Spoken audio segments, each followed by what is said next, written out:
edition of the Oregon Sports Network. And Oregon is going to play in the national championship game.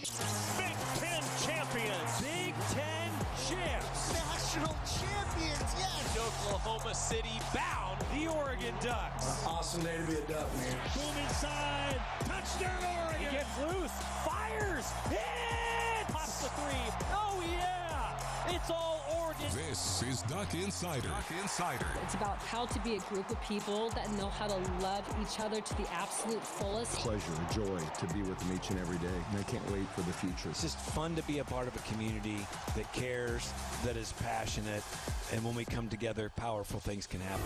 This is Duck Insider on the Oregon Sports Network from Learfield, presented by OnPoint Community Credit Union. People are... Now let's go live to the Country Financial Studio to talk Oregon Duck Athletics. We are having fun here on a Monday in the Country Financial Studio. It's Duck Insider, brought to you by OnPoint Community Credit Union. Ryan Milano with you after a beautiful road victory for Oregon football. There was never a doubt in that football game as Oregon ends up with the 18-16 victory over Iowa. Dramatic fashion in some adverse conditions. Oregon played a physical Big Ten football game. And I think that there's so many people who are saying, oh, well, Iowa, their identity is running the ball and they'll win in the trenches. And, well, all Oregon did was rush for 261 rushing yards. They outrushed the Hawkeyes by 121 yards on the ground. The defense came to play. The special teams certainly came to play. A safety early after a botched punt snap by the Hawkeyes, and completely eliminating Caden Wheatchin, the elusive returner, maybe the best in the entire country. He didn't have really anything in special teams. He didn't have anything the entire game. He had just 3 offensive touches for 15 yards in this game. The game plan was sound, but I think even more impressive in the special teams department is the job that Oregon's Atticus Sappington did in this football game. 3 of 3 on his field goals in this game, and he nailed the game winner with about 7 seconds on the clock, 3 seconds after it split the uprights, and gave Oregon the victory. It was not easy to kick in those environments, in that environment against Iowa, and Atticus Sappington didn't show it for a second. He really came to play in this football game. He was a huge reason why Oregon walked away with the victory. The Big Ten Special Teams Player of the Week, Atticus Sappington. Big time. Oh, the giveaway hat for Minnesota. I slammed the desk too hard in excitement. These are the giveaway hats if you're coming to the game on Friday night at Altman Stadium. I don't know why you wouldn't, against Minnesota. It's a 6 o'clock tip-off at Altman Stadium for Friday Night Lights this week as we transition from Iowa to Minnesota week. But we got to revel in the victory a little bit more. It was a physical football game, one that includes so many big plays, a clutch football game really from both teams down the stretch. But the Dante Moore pass to Malik Benson, the kick, the field goal, the game winner by Atticus Sappington, the clutch moments in the end went Oregon's way. A pretty pleased Dan Lanning getting a ranked road victory in a hostile environment at Kinnick Stadium. He caught up with Dusty Hara after the win.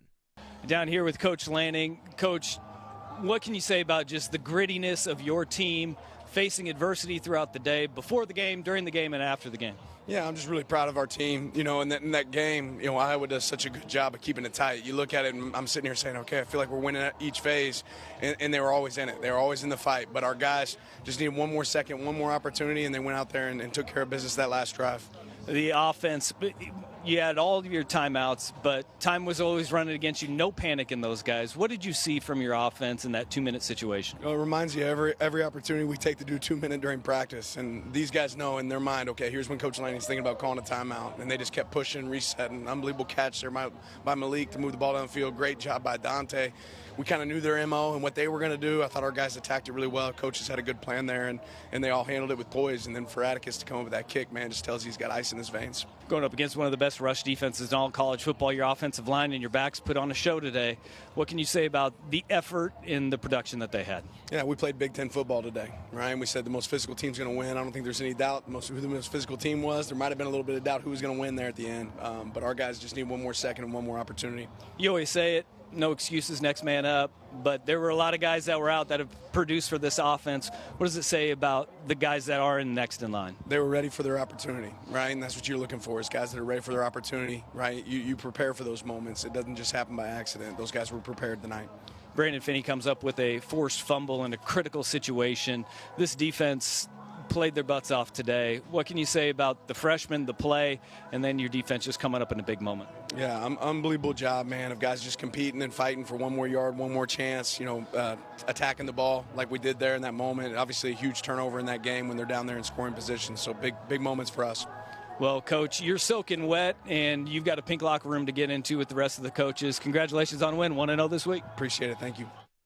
Ducks are comfortable in those conditions. Coach Lanning certainly was. A big victory for Oregon as they go on the road to beat Iowa against the Hawkeyes in Kinnick Stadium. It took a 2-minute drive and a 2-minute offense that might be the best at 2-minute offense in the entire country. Oregon excelled on their way to an 18-16 gritty win over Iowa. You just heard Coach Lanning. He took a little bit of time to dry off after his talk with Dusty Hara. Wasn't completely dry, but he did end up speaking with the general media as well on the podium. Coach Lanning and his general media thoughts after Oregon's road-ranked victory over Iowa. Guys, that was, I guess that's what they call Big Ten football. And what an unbelievable game. You're looking up there at the score early, and you're like, okay, it's 2-0. Man, Iowa does such a good team, a good job of being in the fight, continually being in the fight. I felt like we were winning in a lot of categories tonight, and they were just hanging around, and they did a great job. Like, obviously, they're right there in it, and you got to give a lot of credit to them for the position they put themselves in. I think there's going to be a lot of learning moments for us on how we can finish games like this, but, to get the ball back with a little bit of time and our guys go execute a 2-minute drive, I think just tells you the heart and resiliency of our group. We talk about strength in numbers. We had some guys that had to step up their opportunities, and they were ready for their opportunities this week, which is unbelievable. Great for them. I know everybody will want some updates on injuries and where guys are at. I'm really just proud of the way the guys played, but ultimately it's kind of a weird week. We didn't have a lot of contact. DeCorian kind of tweaked his knee on a non-contact play, and Spiders think he's going to be okay, but was obviously out tonight. Kenyon's really been kind of had lingering injuries since the Rutgers game where he makes a big catch in the end zone, and just we wanted to give him the ability to try to recover from that because he's tried to practice and it hasn't been what it needed to be. And Harkey rolled his ankle, but he was really close to being able to potentially help us in this game, and kind of same with D-Jack. So all those guys being out, you see a bunch of guys step up, and you need guys to step up in big moments like this. Faced some adversity early in the game with the interception, and guys just putting each other on each other's back, right? Defense coming up with a big takeaway. Really good. We said special teams had to be special tonight. We weren't going to let 21 beat us in special teams, right? I thought our guys did an outstanding job of covering, and you can't say enough good things about Atticus Sappington. You want to talk about ice in your veins in a moment like that. Several big kicks. I probably should have tried the kick earlier. It was a little bit of a long field goal with the wind down there in that end, and we ended up putting it, but ultimately really proud of the way these guys played and attacked. We can open it up.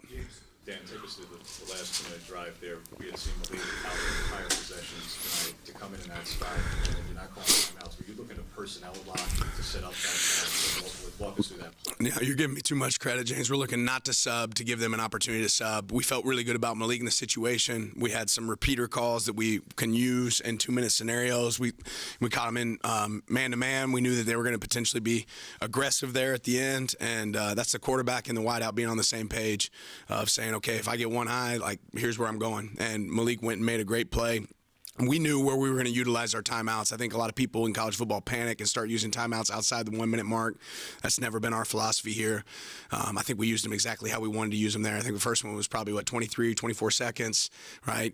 Kind of in my mind is inside the 30-second mark. We wanted to make sure we reserved one if we needed it for a field goal. Obviously, we had that. And then we want to make sure we have the whole field available, and you don't have to just throw the ball out of bounds. So utilizing that second timeout, so we were able to throw the ball in the middle of the field and still have an option there as well. But the guys executed it flawlessly, and then Atticus makes a great kick. On the left there, you mentioned kind of all the dynamics that are in part in that 2-minute drive and kind of all the specific things. How important was it Dante's ability to execute that? Man, Dante was lights out in that drive, and it reminds me of what we do in practice when we put our guys in a lot of scenarios like that. I don't ever give them a minute 51. I don't ever give them that much time in practice to go execute that same situation. So they were able to do it quick. Will did a good job, I thought, of starting off with some runs, which was important. To make sure that they know the run's still alive, especially when you have 3 timeouts. We were short of the first down a couple times. Nobody panicked, got up and lined up, and I think we even converted a short yardage there on a 3rd and 1 with a tempo and balance play. So ultimately, just really good job by our coaches and really unbelievable job by our players in those moments. In the middle, Chris. Yeah, back to that kick by Atticus to win it. What's that moment like for you being on the sideline watching him go out there? I mean, what's going through your head in those moments? Well, if you want the truth, I was pretty nervous. Yeah, I mean, I'm nervous for him because it shouldn't come down to that moment for Atticus, and that guy's going to feel an unbelievable amount of pressure however that goes, but I'm really proud that he's able to handle a moment like that. We do a lot of pressure kicks in practice and try to recreate it, but there ain't nothing like 70,000 fans, right? Last second of the game, was it 7 seconds left, having to kick that kick? You can't recreate that in practice, and Atticus handled it like a champ, man. Next one, Tyson. Just kind of going off of that, there are so many things that you can recreate in practice. I'm imagining field goals is one of the things that you don't feel like you have control over. This program has a history of November kicks not going in their favor. Like, did you see anything during the week where you're like, he's got this in him today? I see it consistently, throughout practice. It just happened to be this is the game where we needed all of them. And, I think he's done a really good job for us. And I'm excited that he can have that moment because he works really, really hard. Nobody's going to credit the squib kick there at the end, but obviously they struggled to field the squib. I just thought our specialists played really well today. And like I said, we felt like coming in this game, defense was going to be really important and special teams had to be special, and they were tonight. Yeah, Dan, this seemed to be the ultimate gut check for both teams, but specifically you in a stadium like this, crowd against you, everybody against you, you're down, final minute, happen to do this. I mean, what does this say for you guys going forward if you're able to come into an environment and take a win like this the way you do? We've been really good on the road, really regardless since we've hopped in this conference. And again, it wasn't always pretty, but our guys are resilient. They're tough. They can handle tough moments. And if it's a 4-quarter fight, we can do a 4-quarter fight. If it's going to go into OT, we can do that. And again, just proud of the way they handled the moment. We had guys coming to me in the end of the game like, "Coach, breathe." And it's like, that's what I'm telling them all week. And for them to be able to come up and say that same thing to me, it just tells you that they believe in what we're doing. It makes me really proud. Yeah, what went into the run game, the diversity and just your effectiveness as a team that really prides itself on stopping you? Yeah, I mean, we felt like it mattered, and we felt like obviously with the conditions today, we came out the first drive and threw it 3 times, and that wasn't necessarily by design. It was based on the box that they had. But we said we got to go win by the way we run the ball, and our running backs ran extremely hard, tonight. I got a feeling, Noah's going to have a couple ice packs on him on the flight home, right? The way those guys ran, and they blocked really well. But we wanted to have a variety of run game. We heard the noise all week about how they don't give up runs, and we just made note of that. And we wanted to be able to run the ball effectively in this game, and we did.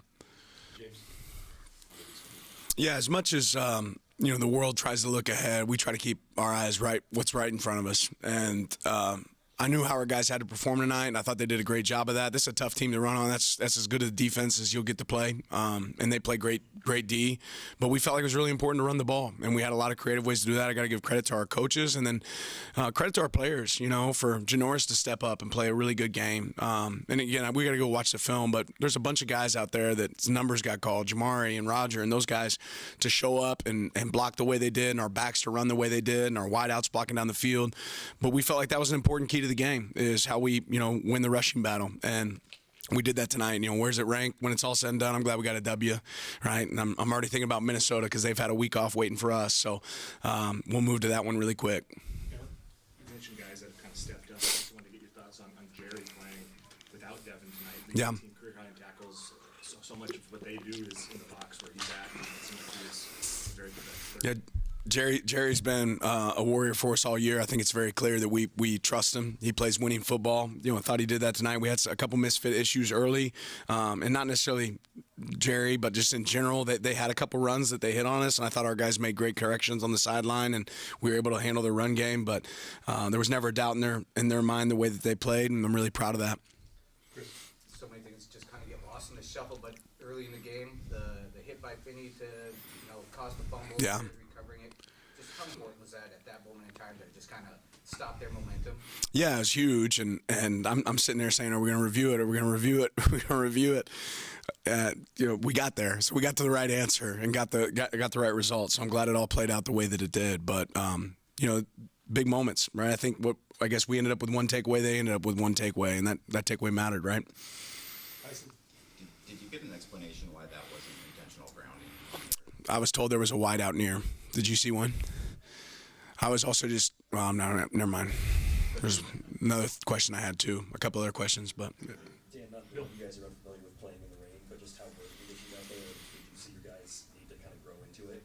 No, luckily we've been seasoned and able to train in it a little bit this year. So I think that first drive was really evident to me. Like, this is gonna be tough to throw in.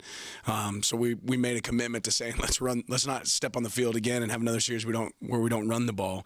But I thought they handled it well, and then we had to throw it to win at the end, and we were able to throw it to win.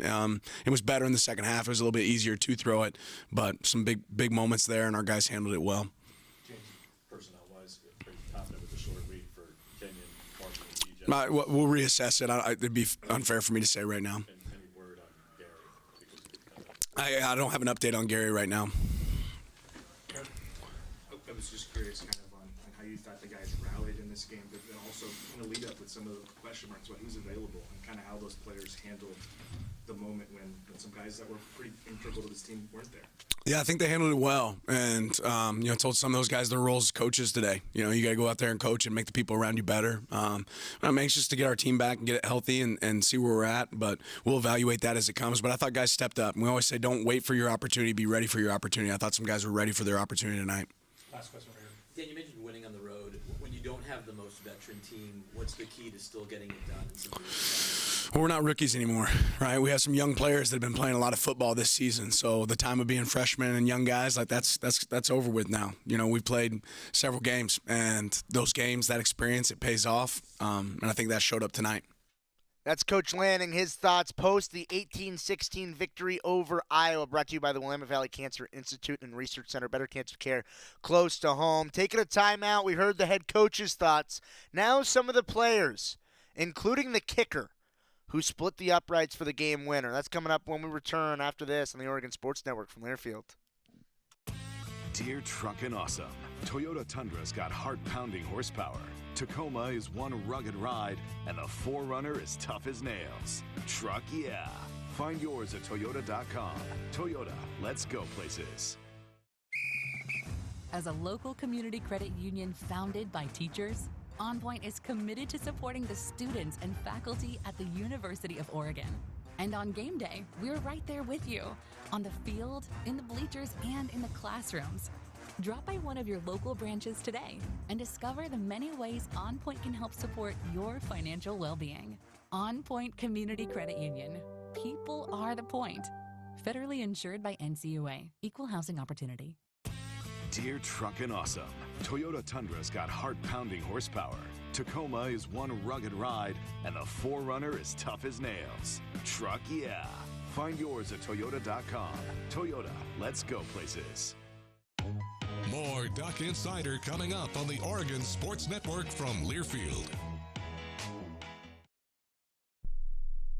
Hey, Dad, how do airplanes fly? What's in this box? Is this tree good for climbing? How are babies made? What does this thing do?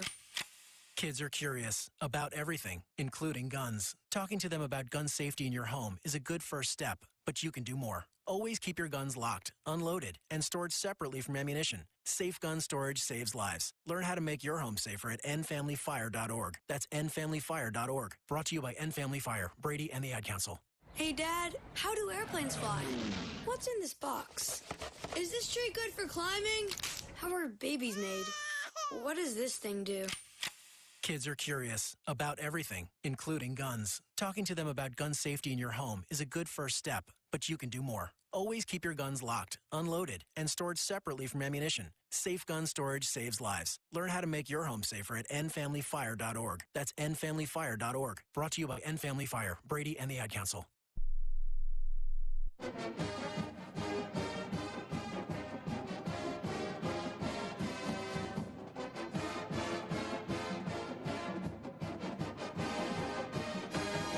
We're back inside the Country Financial Studio. It's Duck Insider, brought to you by OnPoint Community Credit Union. Ryan Milano here with you on a Monday after an 18-16 victory for Oregon football, in which the Ducks had a near walk-off, a last-second field goal by Atticus Sappington in order to win the game. And for me, listening to that moment, I was listening to Jerry and Georgie on the radio. Listening to that moment, it brought me back to where I was when I was a student here against Washington State in 2019 when Camden Lewis was setting up for a game-winning field goal. Ducks ended up winning that game. I think 37-35 was that final score. Was that the last time that Oregon has had a walk-off field goal? Do you know, Scotty? I think that's the last time. If I'm incorrect, somebody let me know in the YouTube, Facebook comments. Let me know if there's been another game-winning field goal that's Oregon's kicked. But it's a feeling in your stomach that it transported me into the student section like 7 years ago.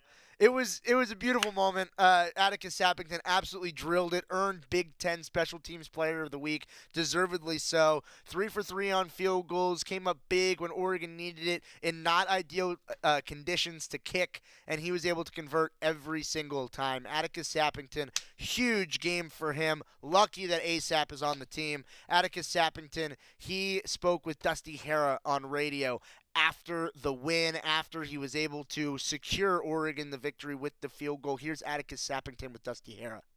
Atticus, today was a day where the environment was against everybody in the stadium, but you came up big in that moment. What was that process like? You come up with a few huge field goals in this game, but the last one is going to be the memorable one for Oregon fans. What was that thought process like for you? You know, I was just present with my breath. I knew God was out me. I had a kind of like a tough October, so I'm like, the pain I was feeling is nothing compared to the joy that was coming, and I can do all things through Christ strengthens me. So, I was just out there ready to just go execute for my team, and they got me in range, and, it's my part to play part of the team and go out there and get the win. Was that something where you have a preference, which hash, middle of the field? Was the left hash the comfortable place for you? I just think, as long as you get me in range, I'm going to just go out there and do my job for the team and play my third of the operation. And it doesn't happen out without Luke Basso and James Ferg with the snap in the hole. Then, I just do my part and deliver the kick. Now, your own coach iced you right before that one. Was that kind of the by design? Did you know that was coming, and did he prep you for that? I had no idea, honestly, until you just told me. But I had a whole thought process. He iced me earlier in the week in a pressure kick scenario that we had in practice. And, I took notes in my notebook with regard to kicking and all that stuff on what I need to do in that situation to go and execute, and it showed up in the game, so I'm super pleased. Special teams was huge, not just the game-winning kick and the other field goals that you had, but really not allowing Weege, the return man, in the punt game and in the kickoff game. That last squib kick, though, it went and it hopped right in the right spot. Was that a good feeling when it comes off your foot? Exactly you hit it right? Oh, yeah. Once I saw it going in the right direction and going right to where it needed to go and all that stuff, I was like, okay, just get him down and we'll be good. Well, hey, congratulations. The game-winning kick, it doesn't get much better than that. This is a game that everybody's going to remember for quite some time. Atticus Sappington, a game-winning field goal to send the Ducks to 8-1 on the year. Congratulations. Absolutely. God is good. Thank you. Atticus Sappington, the biggest moment of the game, the one that we'll all remember, the game-winning field goal for Atticus Sappington. But there were also plenty of other huge impact moments throughout the course of this game. The final drive, the throw from Dante Moore to Malik Benson, especially without so many of Oregon's receivers in this game, that connection between Dante Moore and Malik Benson. And they've talked about that throughout the course of the year. The off-season training work that they put together to get on the same page. A throw like that, it almost doesn't matter where the defender is. That is such a chemistry throw. Beautiful ball by Dante Moore. Even better catch by Malik Benson to set Atticus Sappington up for that game-winning field goal. And also, Oregon's defense had plenty of big moments where Oregon stifled Iowa in critical times in the football game, and I think none bigger for the Oregon defense than a forced fumble when Iowa was driving. Brandon Finney got his head right on the football, forced a fumble, got a turnover for Oregon's team, and this freshman, he is something different. The opposing teams don't want to throw at him. When they do, he makes big plays. They don't want to run at him. He's physical in the run game. Brandon Finney, thank you for being a Duck, making huge impacts. He also met up with Dusty Hara after Oregon secured their 18-16 victory on the road against Iowa. Down here with Brandon Finney Jr. Brandon, another game where you guys have to grind one out on the road as Coach walks by and says freshman All-American. This was a big challenge. Physicality was a big part of this game heading in, and you guys answered that bell. What was the conversation of the week leading up defensively on how this game was going to play out? I mean, it's every day in meetings when Coach Sasha's meetings when we talk about physicality is going to win the game. So it's just like, obviously we brought that into practice, the way we practice, so we're real physical in practice. But just Coach Todd setting that standard for the defense throughout the week, that just carried on to the game. You know, I think one thing that fans of not just the Oregon Ducks, but fans of football, they watch you play on the outside and they say that's a young man with a high football IQ, always in the right spot. Where did that kind of start to grow for you, and how have you seen that develop here in your short time at Oregon?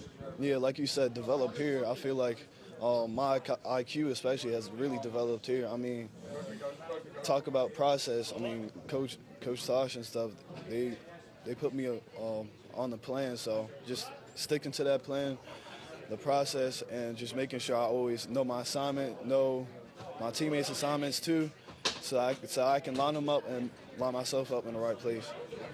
Everybody wants to know, the forced fumble was a play where right spot, right time, put your head on right on that ball and pop it out.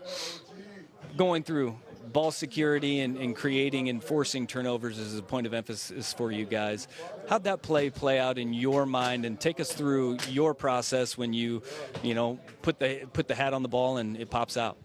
I mean, throughout the week we were preparing. We knew 21 was the guy that they were going to get the ball to. So, I mean, seeing him in that hang bunch, looking like he's about to come in motion or a ho-ho final, just knowing that I could pull up, be aggressive to that, and just tackle him. I mean, we also knew that he didn't have the best ball security, so that's something we wanted to attack this week too. So, well, congratulations. I won't keep you from your teammates and the celebration any longer. Brandon, another fantastic game. Congratulations. Thank you. I appreciate it.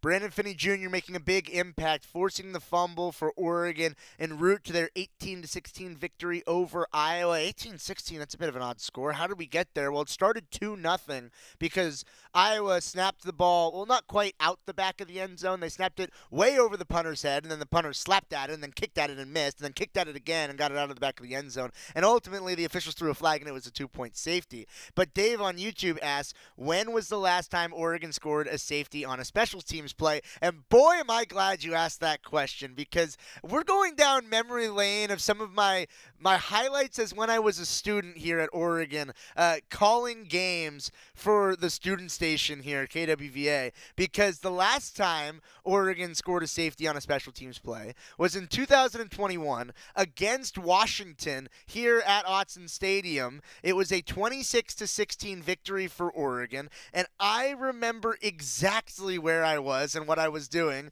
when in the fourth quarter Oregon was up 24-16.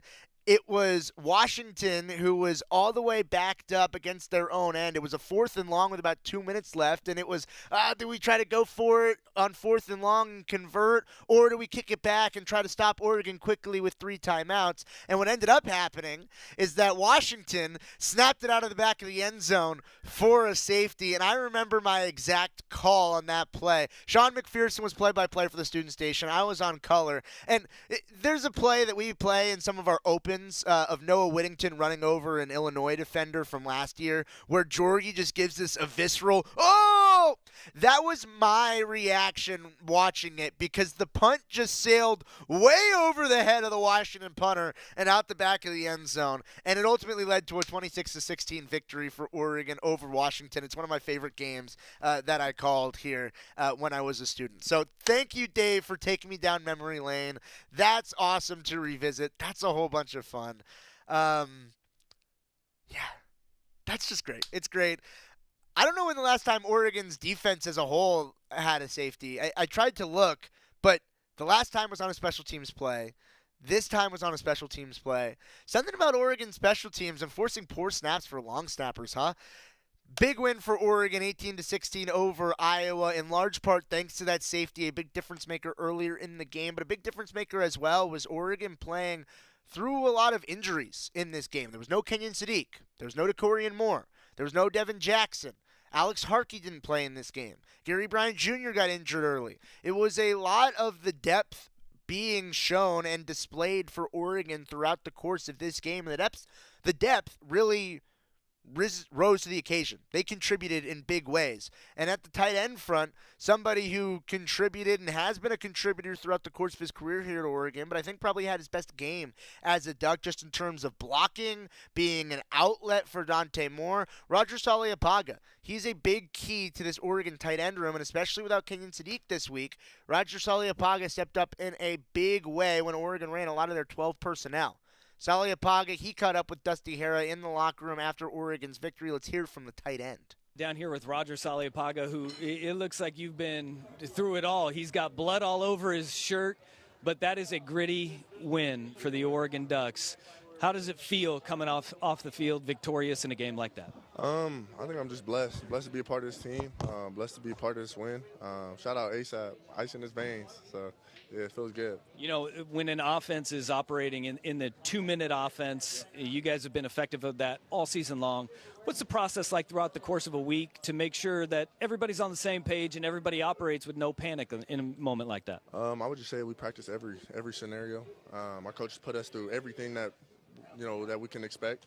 But I would just say our coaches get us ready for war. So there was before the game, I think Oregon fans all just kind of took a deep breath in because no DeCorian, no Kenyon, it was and no Alex Harkey. Yeah. But for you guys, this is the preparation. Coach Lanning always says next man up. What was that process like for you, knowing that your workload was about to improve and get a lot heavier? I would just say living in the moment. Obviously, it sucks that our guys are down, but when our guys go down, we have their back. Shout out to JJ, played a great game. He led our tight end room tonight. Like I said, me and JJ were talking about it. That's my roommate, so we was talking about it last night, just helping the tight end room and just helping Kenyon, and not picking up where he left. So we had no bad instincts. Like we weren't nervous because we knew that when Kenyon was working, we were working in the background too. So shout out to Kenyon. Like I said, I hate that he's down, and hopefully we'll get him back up in these next few weeks. Now, did you see the hurdle attempt by JJ? Yeah, I was clowning him right when he came off, but he was feeling a little too good tonight. So we need Kenyon to get the hurdle practice going for you guys in that tight end room. Yeah. I think JJ came off. He said, "Bro, I tried to put on for you." So. The offensive line, being an extension of an offensive line, is the tight end's role. You guys are receivers, but you're also linemen too. In a game like this where you have a front seven that is so good, what is that like? The challenge that it poses for you guys as tight ends? So we just talked about owning the C gap, owning our part of the field. Like I said, me and JJ just talked about it last night, and we told each other we're going to do everything that possible in our hands to help the front seven or front five. But shout out to those boys. They did their work, and like I said, we're just doing our part. So. Running back room, they came up huge, man. Noah Whittington, De'Air Hill, Jordan Davison. What is it about those guys make them special to this offense? Because this is the most rushing yards I was allowed in 3 years. I would just say you put the ball in any other hands, and I think I know the whole team has true confidence in everyone in that room. In my opinion, we had the best running back room. So, like I said, just putting the ball in anybody's hand in that room, I think we're in a great spot. Roger, thank you for the time, man. Really appreciate it. Congratulations. Go celebrate a win. Appreciate you. Thank you. Big win for Oregon football as they go on the road, get a victory over Iowa at Kinnick Stadium in adverse conditions, a ranked Hawkeyes team. Now the Ducks will travel back home, and it's a little bit of a difficult schedule for Oregon going into this week because it is a Friday night game for the Ducks against Minnesota, giving away 20,000 terrific Cowboy hats to the first 20,000 there at Autzen Stadium. So please go enjoy what is going to be beautiful Cowboy hats and what hopefully is going to be a solid weather game on Friday night. But it is a Friday night game, and Oregon's coming back off of the road, and Minnesota is coming off of a bye. So Oregon is now playing their third team off of a bye. Both of Oregon's bye weeks played a team that was coming off a bye. Now Oregon's short week playing a team that's coming off of a bye. Coaching staff will never make any excuses for it. I'm not making any excuses for it. It just, seems like an odd scheduling quirk that we should be aware of. And, for Oregon, it doesn't really matter because on Friday night, roll the ball out, and Oregon will play whoever at any time. They don't care. They don't care. Oregon got a big win this week against Iowa, looking for another big win on Friday, 6 o'clock, 4 o'clock pregame for Oregon on the Oregon Sports Network against Minnesota. Big wins for Oregon and both men's and women's basketball over the weekend as well as they stay undefeated in their young season. Breaking down some hoops when we return at Second Sider on the Oregon Sports Network from Learfield. As a local community credit union founded by teachers, OnPoint is committed to supporting the students and faculty at the University of Oregon. And on game day, we're right there with you, on the field, in the bleachers, and in the classrooms. Drop by one of your local branches today and discover the many ways OnPoint can help support your financial well-being. OnPoint Community Credit Union. People are the point. Federally insured by NCUA. Equal housing opportunity. When life blindsides you with an injury, you need a team that's tough. For over 30 years, Morgan & Morgan has been fighting for the people. This season, we're proud to partner with Oregon Athletics. Because whether it's on the field or in the courtroom, we're both determined to do what it takes to win. Morgan & Morgan, proud partner of Oregon Athletics. Injured? Dial pound law. Morgan & Morgan, 10150 Southwest 6th Avenue, Portland. Prior results do not guarantee a similar outcome. Don't go anywhere. Duck Insider continues after these messages on the Oregon Sports Network from Learfield. You wanted to be cool, which led you to smoking, which led to a pack a day. Then you met that special someone, which led to starting a life with them, which led to wanting to live longer, which led to quitting. Then you heard you may be at risk for lung cancer, which led you to getting a low-dose CT scan. If you smoked, get scanned. Talk to your doctor and learn more at savedbythescan.org. Brought to you by the American Lung Association and the Ad Council. When your car is making a strange noise, no matter what it is, you can't just pretend it's not happening. That's an interesting sound. It's like your mental health. If you're struggling and feeling overwhelmed, it's important to do something about it. It can be as simple as talking to someone or just taking a deep, calming breath to ground yourself. Because once you start to address the problem, you can go so much further. The Huntsman Mental Health Institute and the Ad Council have resources available for you at loveyourmindtoday.org. I'm coming home to the place that I remember, back to the land of my first love.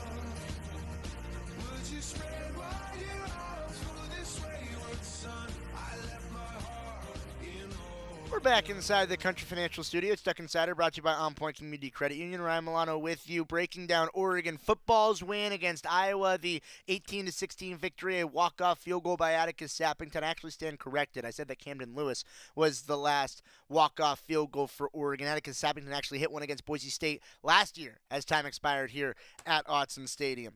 Big win for Oregon on the football field. They continue to move and position themselves appropriately for college football playoff, need a little bit of help to get into the Big Ten championship game, but still in solid position to accomplish all the goals for Oregon football that they want at the end of the year. Oregon basketball is the same way. Oregon men's basketball got a 67-63 win over Rice over the weekend on Friday. Not the play on the court that I think is the standard that Oregon is trying to uphold, but you take wins, and especially you take wins early when Oregon is going through a little bit of flux early in this season. Jackson Shelstad missed the first game. He shot just 2 for 12 against Rice, but good to have Jackson Shelstad back. Also in game number 1, Kwame Evans Jr., he was out for most of the second half against Hawaii. He came back. Good to see him active against Rice and put up a pretty solid stat sheet for KJ Evans with 11 points, 5 rebounds, and an assist as well. Unfortunately, Oregon late in this game lost Devon Pryor. In the second half, Devon Pryor went up for a putback dunk attempt, and he went out with an injury in this game. So Oregon still going through a little ebbs and flows early in this basketball season, but finding ways to win. 2-0 in the season, a 67-63 victory over Rice. Coach Altman, I think, pleased to come away with a victory, battle for a win, but still certainly a lot to work on for Oregon men's basketball. He met with the media after Oregon's 67-63 victory at Matthew Nutt Arena on Friday night. Long way to go, man. That a lot of mistakes, and guards are obviously going to have to shoot it better, but found a way to win, got inside the second half and made some things happen. So, there's a lot of work ahead of us. What was it like for you guys to have Jackson back? Oh, man, that was really important. We cut our turnovers way down against a team that pressured much more than what we saw. We had 21 turnovers against Hawaii, and they really didn't pressure us, and these guys did, and we only had 12. So that was a big, big difference. He, didn't turn it over. He had the ball in his hands a lot, didn't turn it over. So that was important. His legs weren't there, so he didn't shoot it well. But, we didn't have, I think he was 2 for 12. I think we were 2 for 12 with TK, and Way was 0 for 5. So 4 for 27. We're going to have to shoot the ball, a lot better than that. So. With Biddle leading the team in points, how did you see the game open up for him? Well, it went inside. The first half he, was 1 for 6 from 3 and didn't get the ball inside. Second half did a better job getting fouled and getting it inside. And, the second half we only took 8 threes and we went 3 for 8, shot a respectable percentage. But, they were a physical team. They fouled a lot. They held and put their hands on us all night. So it was a game that'll get us ready for a physical game, but a lot of hand checks. What was working on defense? I think the first 10 minutes or so of the second half, they only had 8 points. Well, we went to a little soft press, went back zone, got them standing a little bit. They got really comfortable against our man and got them standing a little bit against the zone. I think our first 7 possessions with the zone, they didn't score. We had a good little stretch there. So I thought the zone helped us, and our activity defensively was pretty good. 38 free throws for you guys tonight is the most since 2018. Just what prompts that relentless attack to the hoop, especially in the second half? Yeah, no, we got a lot, 6 I think at the end of the game, but and we missed a couple front ends. We were going to have to shoot them better. We got to the free throw line because we went inside, and second half really attacked the basket, but we obviously going to have to shoot better than 60%, from the free throw line to have a good ball team. So guys are going to have to get in there and spend a lot of time shooting free throws. You talked about the three-point shooting a little bit. It's been a struggle so far this year. Are you happy with the looks you're getting? No. We took way too many the first half, quick. Did throw the ball inside. First half we took, 23s and 10 twos. That's not the ratio we want. Not with Nate, and Sean, KJ. We didn't get Big E in there much tonight. Wasn't really a good matchup for him, but yeah, no, we're not taking good ones. It's a fine line. You can't, get on them too much. You want to have them playing free and aggressive, but they still got to be smart, and they're all standing on the three-point line wanting to take threes. We got to get the ball inside. Devin Pryor left the game early in the second half. Just looking for an update on him and how he's doing. I don't know. I didn't see him in the locker room. He was with the trainer, but I think it was something muscle or something. That he took an awkward fall there, but I think he's okay. 6 blocks for Nate too. I think 5 of those were in the second half. Yeah, without a doubt, just much more active and, did a lot of good things, but without a doubt was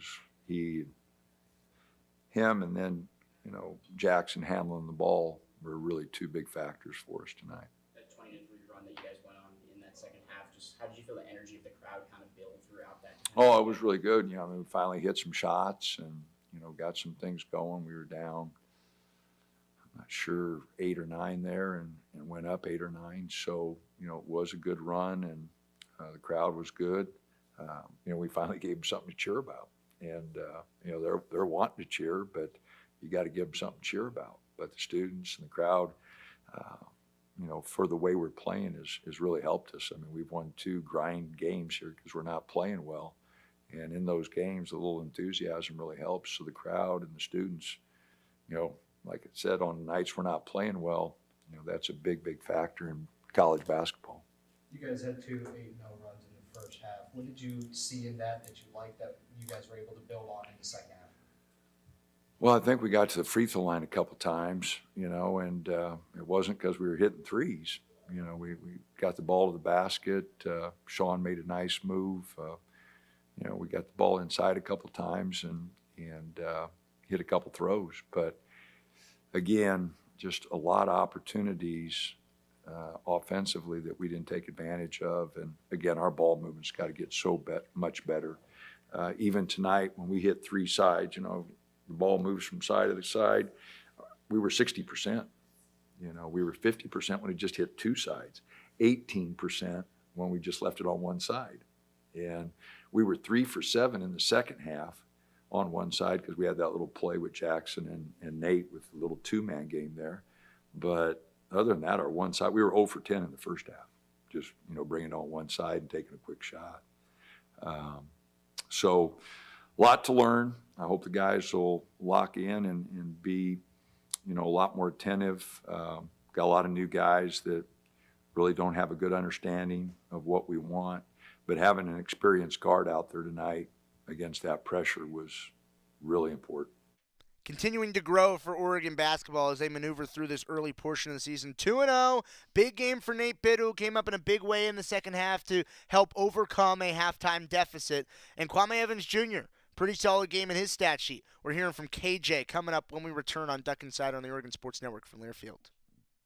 At Shadow Hills Country Club, we're more than just an award-winning golf course and practice facility. Our events team offers all-inclusive event pricing that allows us to take care of all the details while you enjoy your event. Our indoor and outdoor venues offer you a wide variety of fully staffed options that put the focus on you. From weddings to business and social events, at Shadow Hills Country Club Events Center, you get the benefits of a resort atmosphere and amenities in a peaceful country setting, just minutes from downtown Eugene. Call for a tour today or visit shadowhillsevents.com.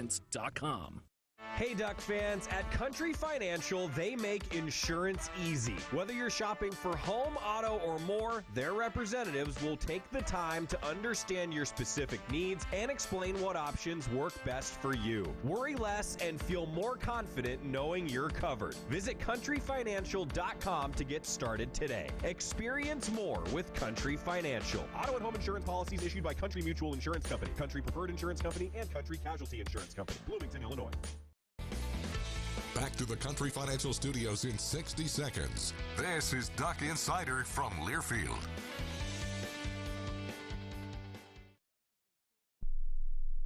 There's danger out there. It lurks on highways and quiet neighborhood streets. It's more likely to kill you than a shark and more terrifying than the biggest snake. Distracted driving claims lives every day.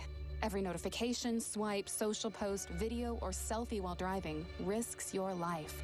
So while you might think public speaking or the zombie apocalypse is scary, what's really terrifying and even deadly is distracted driving. Eyes forward, don't drive distracted. Brought to you by NHTSA and the Ad Council. We asked parents who adopted teens to share their journey. If you build a relationship, then it becomes easier. If you build trust, it becomes easier. As a parent, you want what's best for your child. To give them the love that a child needs is probably the best you can do for a teenager. Learn about adopting a teen from foster care. Visit adoptuskids.org to learn more. A message brought to you by Adopt US Kids, the U.S. Department of Health and Human Services, and the Ad Council. You know you make me wanna kick my heels up and throw my hands up and throw my head back and come on now. So good to see you real. Back inside the Country Financial Studio, talking Oregon athletics on Duck Insider, brought to you by OnPoint Community Credit Union. Ryan Milano here with you as Oregon football got a big win. Oregon men's basketball 2-0 on the season. A big reason for that, some of the returners. Nate Biddle had a huge second half. Jackson Shelstad played his first game of the season against Rice. And Kwame Evans Jr. in double figures. 11 points on 3 of 4 shooting. He knocked down 3. He also brought in 5 rebounds for the Ducks in this ball game. Hearing from KJ Evans after Oregon secures a 67-63 victory over Rice. What kind of changed in the first 11 minutes or so of the second half? I think they had just 8 points. What was going well during that stretch on defense? If you said the first 11 minutes? I think we just really came together as a group. I mean, we just know we had to get stops because we were down 5. They weren't really getting nothing easy on us. They were really just hitting. We just left shooters open. So I think we just had to cover our fundamentals, be on shooters, just be in the gaps and helping. When Nate goes by shot, go get the rebound. And I think that's really what helped us. In that stretch, what did you feel like was specifically helping you guys on defense with those? I think just what Coach always saying, throwing a curveball. I mean, they didn't probably think we was going to run it because we haven't really ran our press and zone in the last couple of games. So I think us, the vets, the guys that have been here, when he put it out there, we know what we had to do. We had to talk between it. I think it just changed up their game plan. I mean, they had to really work for it. We just was in the gaps and ready positions, I think. What kind of impact did Jackson have today being back for the first time this season? His impact was great. I mean, his presence out there, the guys got to be on it. His presence just being out there, him getting guys in spots, getting Nate easy shots. You see, obviously Nate had a great night tonight. Jackson was the cause of that too. It's just him being out there really opens up the floor for us too. Is there an emphasis in the second half to get to the rim? I think you guys shot 38 free throws. Yeah, because the first half I think we took 23. So I think us changing our game plan up and just going to the rim. I mean, everybody was getting fouled out. Not fouled out, but fouling tonight. So we just had to get to the line. Really, I think that really helped us out tonight. 26 minutes for you tonight after missing the end of that last game. Just how's the knee feeling after playing as much as you did tonight? It's very sore. I say that much, but it's good to go. I mean, and it was a scare at first, but I think just me getting ready and having to do what I have to do, I think it's just really good, and I think my knee can hold up. What did you like about the team's defense tonight? We came together as a group. I mean, we the last couple of games, I mean, we were really spaced out, but I think us coming as a group, being in the gaps and knowing who in our game plan, our personnel, who we had, I think that's really what helped us out a lot too.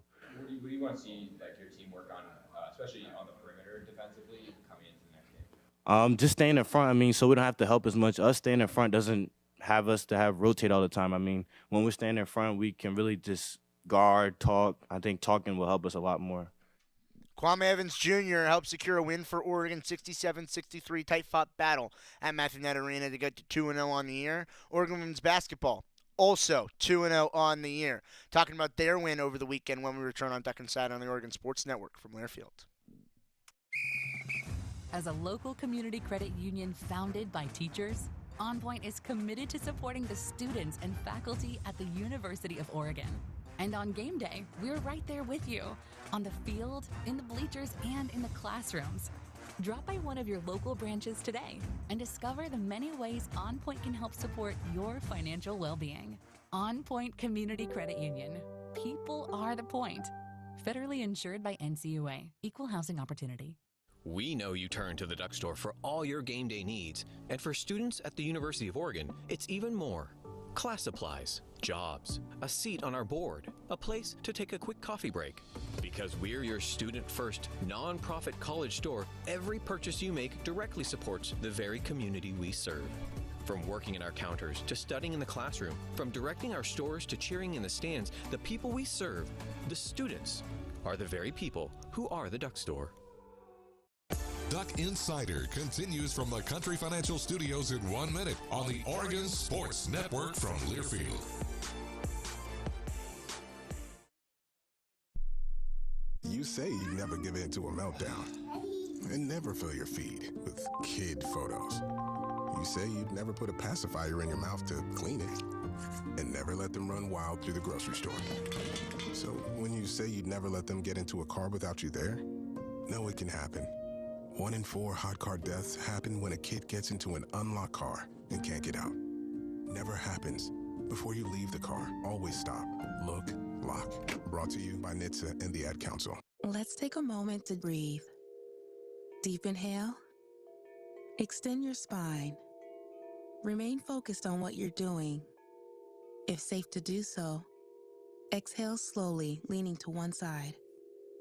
Inhale back to center. If safe to do so, exhale slowly to the opposite side.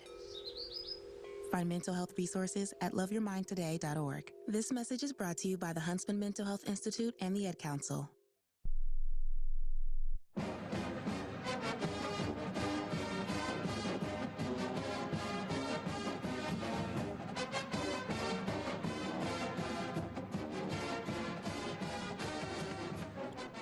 Back inside the Country Financial Studio, Ryan Milano with you on Duck Insider, brought to you by OnPoint Community Credit Union. Oregon men's basketball got a victory there, 2-0. Oregon women's basketball, a 90-47 win over Montana on Saturday.